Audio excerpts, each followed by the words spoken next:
Is that one person? No, that's two persons, two announcers who be giving people names. Okay. So they gave me that name, Future. They, like really how I got that name, just like I said, it was me and it's like a lot of high school guys get on this Rucker team, and they only pick like me and Karlton Hines out of everybody, and I ain't get no run the first game. Okay. So Did then Karlton get to play? Karlton got to play, did a little something. Okay. He didn't get that much run, and then he ain't played no more after that. And then I played the second game. Like, matter of fact, the first game, they was calling me Peanut Head. I didn't even get no run. But the high school guys knew who I was, but the announcer don't really know who I was. Right. So, I just waited my turn. Third game, a guy named Chip from Patterson Projects in the Bronx, he didn't come to the game. So I was the only point guard there. Okay. So who was the guys that held you on the bench back then? Who was the people that you were playing behind back then? Whether it was an age difference or a skill level, but who was the guys? Who was the man that you was watching from the bench back then?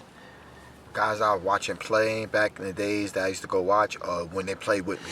Nah, when you was sitting on the bench. When I sat on that bench that game. Yeah, who was out there getting? There was a guy named Chip. He's from Patterson Project. He was a bow-legged guy, but he was a nice little jump shot, little ups. He was okay, but he just like I said, I was happy that he didn't come that game. When he didn't come that game, he had to start sitting down after that. After that third game, he sat down and watched me. So that was it. Future came.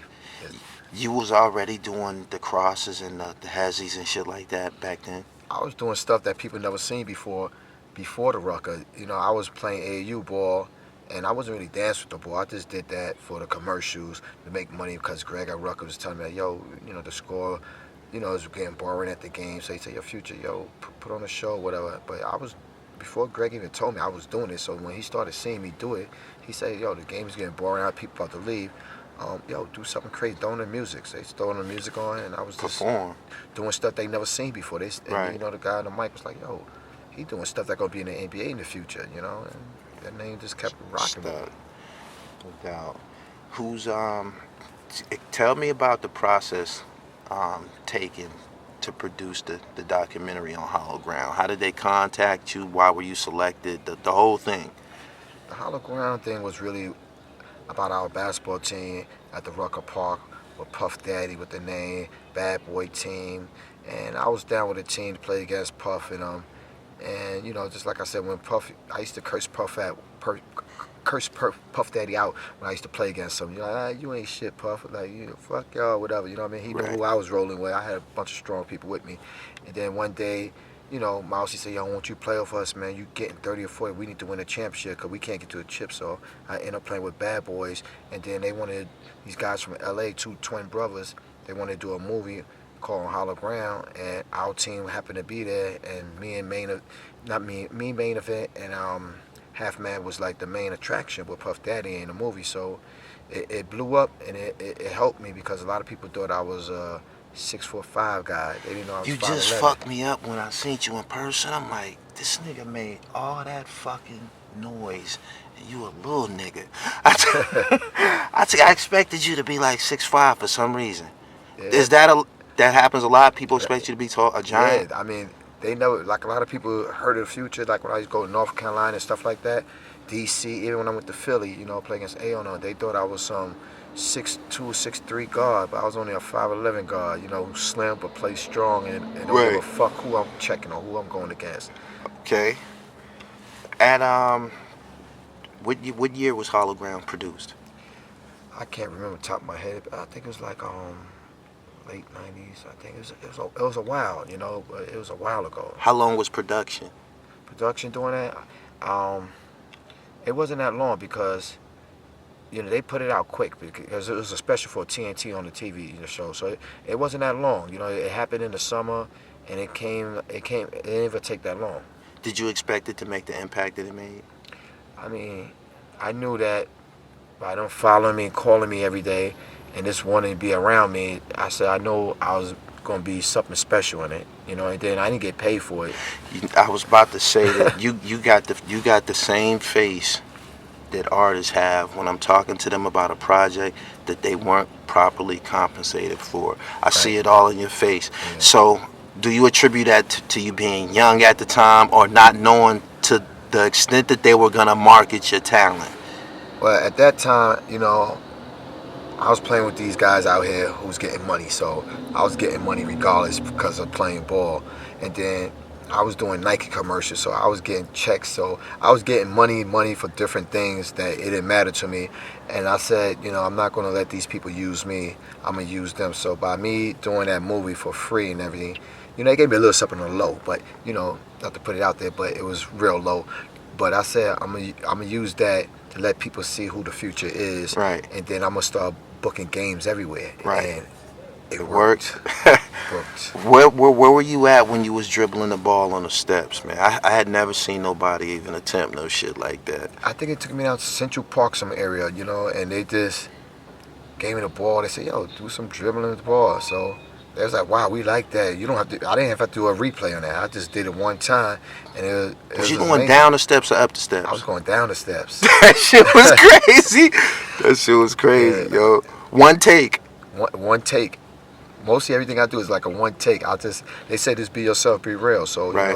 I don't like doing phony stuff. So anything I do is real. If it got to be phony, I'm not the future. Like, listen to this, right? It seemed like as social media and television came into play, you got people like you got removed from the conversation when it comes to the ball handlers and shit like Right. that. But I always know you to be in there, right in there with the highly skilled ball handlers. What do you think about where they at with it now? When you only hear Kyrie's name and maybe Sham God, and you was right there playing with Sham God and shit like that. So If you interview Shamgar, he gonna say he look up to me. He watch me. word. I'm his idol. He'll tell you. He said, "Future's my idol." Skip to my Lou. He used to watch me on the sideline. He said, "You was like one of my favorite players. You and Karlton Hines." So Right. and it's a lot of stuff I did with that basketball. I might don't put it through my leg twice how they do it, but I think I did something that nobody could do. I created like a dance move with the ball that I was the first person to ever do it, to skip with the ball, the pass, hitting the ball. But I did it in real games, and I did it where it count. So I Right. didn't do it the whole game. Everybody do it for the whole game. Clear out, like Bone Collector them. They do it for the clear out. I was did about it. to say that. I did it the whole game in real action, crunch time. I never practiced stuff. I'm just very creative. You know what I mean? It just, whatever the way you check me is the way I'm gonna do something on you. What's your opinion on Bone Collector? Because it seemed to me like when Bone Collector showed up here in New York City, it seemed like he agitated a lot of y'all. It seemed like, this is my perspective from the outside, it seemed like y'all was on some, man, we been doing a lot of this shit. Like, we been doing this shit, like, but Bone was getting a lot of the credit. Bones is my man. Listen, let me tell you like this. Bone came to New York. He hung with a kid named Monster, got locked up over some whatever situation. I put Bones on on a tour. Like, I put a lot of guys on tour that people don't understand. I don't brag about it. I don't talk about it. I took care of Bones, like make sure he stayed in the hotel, gave him clothes off my back, made him play in games, gave him money. And that's like my little brother, man, and he's tough. Bones is tough. The stuff he do Yeah. is so fucking real. I hate to curse, but it's so real. His shit is unbelievable. I took him out of town. I seen him make guys fall on their face. NBA guy, top players, they could not guard him. They didn't know about him. So they was expecting me to do all the work. Right. I'm a type of person, I like to bring good guys with me because it's not about me, it's about all of us together. So I bring Bones out there. They didn't know nothing about him. They playing on full court. It was unbelievable. He walking him up court, dropping him. Listen, nobody in the world could guard. I'm telling you, nobody in the world could guard him. And he only got a jump shot. But now he got a jump shot. Right. And he said, you know what he said to me about when he shook Mayweather floor? Yeah, dropping. You know, I talked to him 2 days after. He said, "Future, I did your move." For him to tell me that, I felt so good. He said, "I banged on, I shook him up on my move, and then I pulled back and shot your jump shot and kept my hands up like this." When he told me that, I felt good. I just said, "Thank you, man." He said, "I learned that from you." No doubt. What do you feel that you stand amongst the street ballers overall from New York City? When it first came out, it was just like a couple of y'all, like Right. you, Junie Sanders, like the guys that we were seeing on TV, you, Mm-hmm. Junie, Half Man, and then it just.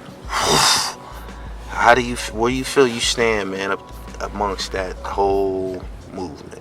I think that, you know, by me being humble, being a person who could play real ball and do fancy stuff, you know, in the game and don't back down to nobody, big, small. I think I change it for small guards, you know, who just go out there and play hard, you know. And I was so different from everybody because they see me do the dance with the ball and stuff, and then they see me playing Nike Pro, and I'm killing guys like this is so easy. I had two type of games. I think I'm the only person who got like two type of games. I could do fancy and I could do regular, and I could still get 30 or 40 on you with no problem. And I just thought that maybe with myself and a couple guys, we took the street ball to the next level because I was here 15 years before and one. My name was known 15 years before and one Future. You know what I mean? Me, Shane, a couple guys, we helped and one out to get to the next level. And after 1 year, Shaq snatched me up. Shaq said, "You want to stay there, or you want to get this 80,000?" I went from getting $7,000 a year with and one, because money was money to me and Shane. We didn't care. Right. And Shaq said he watched me on a TNT special on Hologram. Shaq seen me on TV. Right. And he got in touch with Peter Guns and Lord Tariq. Said, "I want that kid." And they tell him, "That's my man from my hood." Shaq's like, "Yeah, right." Lord Tariq called me and said, "Phew, Shaq want y'all out." Shaq want me. I'm like, I don't need Shaq. Like, well, I'm gonna be around Shaq for. You know what I mean? I'm not sweating nobody. You Right. know? So I waited like 2 days. He gave me the number. I called Shaq up. And the first thing Shaq said on the phone, I said, when I speak to Shaq, I said, "Who this?" I said, "Future." He said, "Future? Future, I would bust your ass." And, you know, everybody know me. I start laughing. So he said, "Nah, just joking." But he said, "Yo, listen, I want you to come down to LA. I got the sneakers. I know you can help sell it because you got a small size, but your basketball around the world is very popular. Right. And I know you can help me with my sneakers." Right. I told my son mother, like, "Shaq want me to go down here and this your birthday." She's like, "Nigga, you better get on that plane." Hell yeah. First class, everything. Signed with Shaq. Dunk sneakers for 1 year before he fired his agent. Right. You know? No So, doubt. just open doors for people, man. You was in that legendary commercial, that commercial, the hip hop joint where they snapping Nike their Freestyle. finger. Yeah, you was in that, right? Oh yeah. Who? That shit is cold blooded. I love that fucking. It was commercial. ranked #1 commercial ever. For sneakers. They said #1 commercial. It got awards. That joint commercial. is crazy. Who I made a lot of money. choreographed that? It was the guy from Oregon. He did it, and then we had Sammy Glover, the tap dance guy. Right. Him. It was so good. We had a lot of NBA guys in it. It was so good. That's how me and Baron Davis got cool. Me and Okay. that Baron Davis from that commercial. You and Diddy, right? That's my boy. It was so funny. But let me tell you the story about that. A little short story. When they first did the first one, they did it in LA. Okay. I was a little sick getting on planes. I was not getting on plane. I was getting I got like a little sickness getting on plane. I never was like that, but it just got to me. They did the first commercial and they aired it during All-Star Weekend. Mm-hmm. Check this out. They said, "Nah, we need Future." They did it in New York just for me. No doubt. I couldn't believe they did it just for me. And I was like, wow. So now if you watch the night commercial, it's an extension because they made it longer just for me. Okay. And they needed me in it. They said, "No, we need your dance move, boom, boom, boom." And then when I did the in the camera, So was was all of y'all there yeah during the course? So Everybody. you got the chance to kick it with Vince. Vince was in there, right? Yeah, everybody was there. Kenyon Martin. Yeah. The guys was there.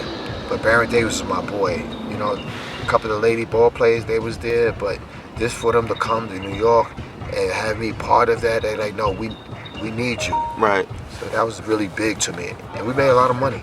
Them checks was coming in. I ain't really never worked before. But those checks was coming in for like 3 years straight. Like, it was lovely.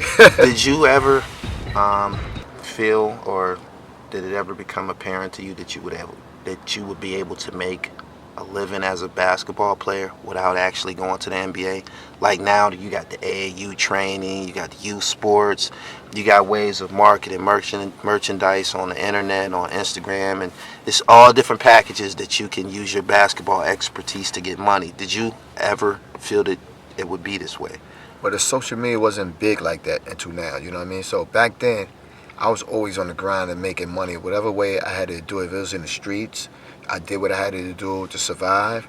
And then, with the basketball game, like doing these tour games, people don't understand how much money I was getting. Like, I was doing games, and they all start with the lady from DC named Tansy. She took me away from this guy out there who was doing games. Said, I want to do games. She took me away from him, right. And it was worth it. Right. I was getting $6,000 a game. I'm getting $6,000. I give the guys what I want because they wanted to see me. Right. So I said to myself, I'm not selfish. I said, if I'm going to go out here, if I don't play good, I want to at least have some good guys around me. Yeah. You know what I mean? So we all could blend and make money. So I was giving guys like 200, 300. I'm getting 6,000. I'm keeping 35 in my pocket. Right. You know what I mean? You could pay your co-stars. Yeah, you know what I mean? And they was on the block doing nothing. Right. So guys never had money for playing ball. So I opened doors for people to get money of playing ball. So there's a lot I did. And I'd say, we all going to go out here, play. We all going to get money. You want this much? This is how much you're going to get. You told me you want 200? Okay, I'll give you 200. Make sure your hotel is paid for, plane tickets paid for, you're gonna eat, and I'll say go back home with your money, Right.